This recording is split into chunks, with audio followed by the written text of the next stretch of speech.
నమస్కారం గురువుగారు. ఓం శ్రీ మహాగణాధిపతయే నమః. గురువుగారు దీపారాధన లేదా దీపం పెట్టడం.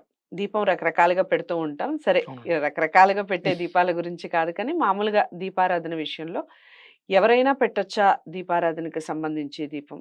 లేదా పర్టిక్యులర్ టైంలో పర్టిక్యులర్ పర్సన్సే పెట్టాలా?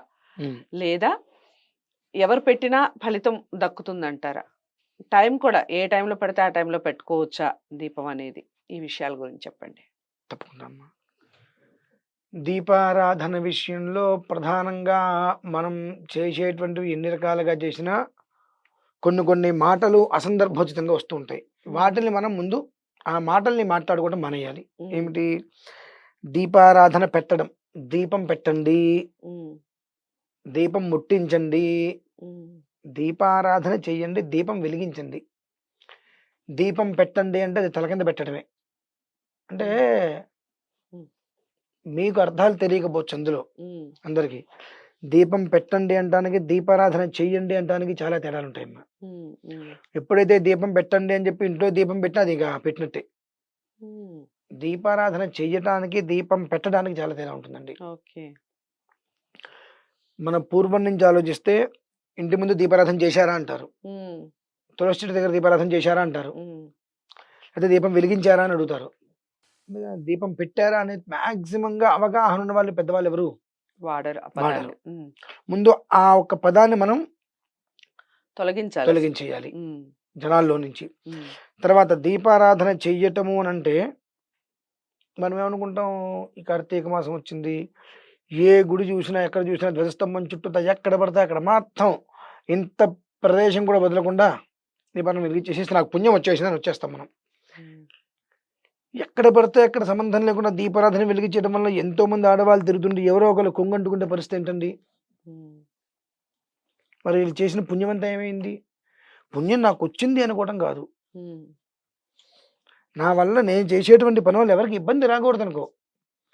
ఏ ఆలయానికి వెళ్ళినప్పటికీ కూడా ఎక్కడైతే దీపారాధన కనుక మనం చేసుకుంటే దానివల్ల ఎవరికీ ఇబ్బంది కలగదో అక్కడ చేసుకోవాలి. ఓకే. ధ్వజస్తంభం ఎదురుగుండా పెడతారు. లేదనుకోండి పాపం నంది. హ్మ్. ఆయన శివుడిని చూస్తూ ఉంటుంది తప్ప వేరే తెలీదు. ఆయన తోక కింద తీసుకెళ్ళి పెడతారు. రాయి కదా! హ్మ్. దానికి కాలుతుందా అని. హ్మ్. మన కింద పెడితే మనకు తెలుస్తుంది ఆ మంట.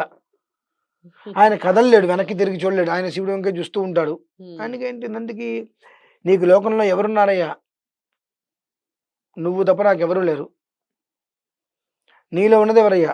నాలో కూడా నేను నిన్నే చూసుకుంటున్నాను. నీలో నిన్నే చూస్తున్నా అంటాడు. అటువంటి వ్యక్తి నంది. హ్మ్.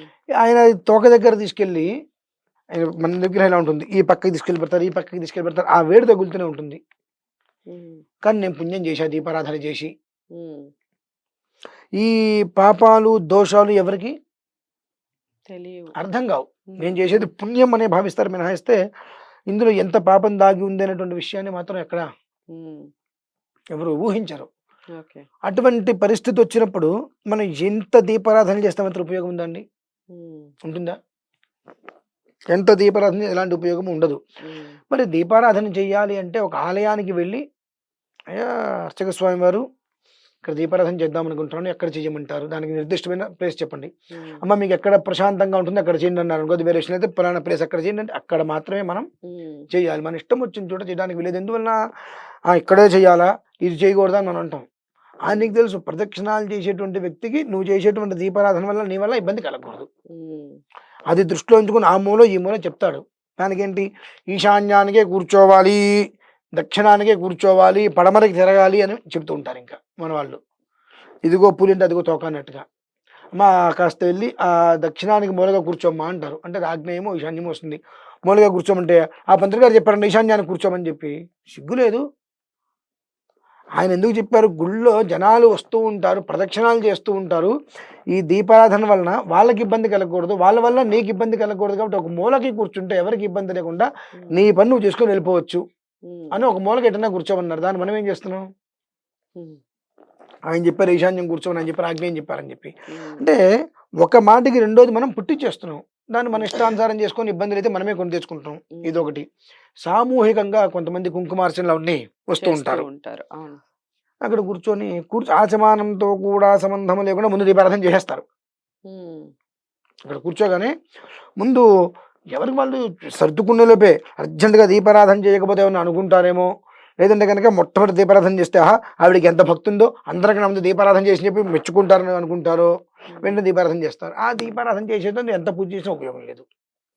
ఎందువలన కేశవాది ద్వాదశ నామాలు, సంకర్షణాది ద్వాదశ నామాలు అంటే 24 నామాలు కూడా అక్కడ నువ్వు చెప్పుకున్న తర్వాత దీపారాధన చేసుకోవాలి.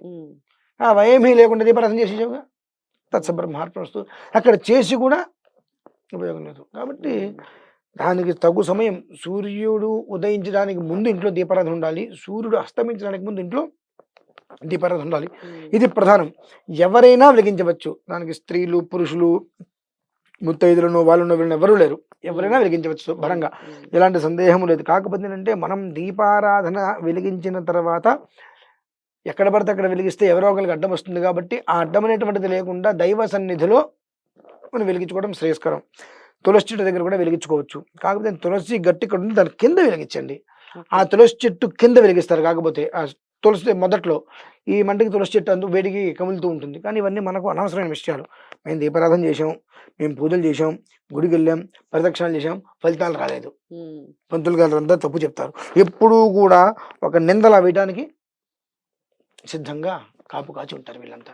కాబట్టి దీపారాధన చేసేటువంటిదే అజాగ్రత్తగా అప్రమత్తంగా కనుక చేశాము అని అంటే జీవితం అక్కడి నుంచే ఒకరి దగ్గరగా వస్తుందమ్మా. దాన్ని మనం సరి చేసుకునే ప్రయత్నం చేసుకోవాలి. చాలా చక్కగా దీపారాధనకి సంబంధించి నిజంగా పూర్తి వివరణ ఇచ్చారు ఈ వీడియో ద్వారా. ధన్యవాదాలు గురువుగారు.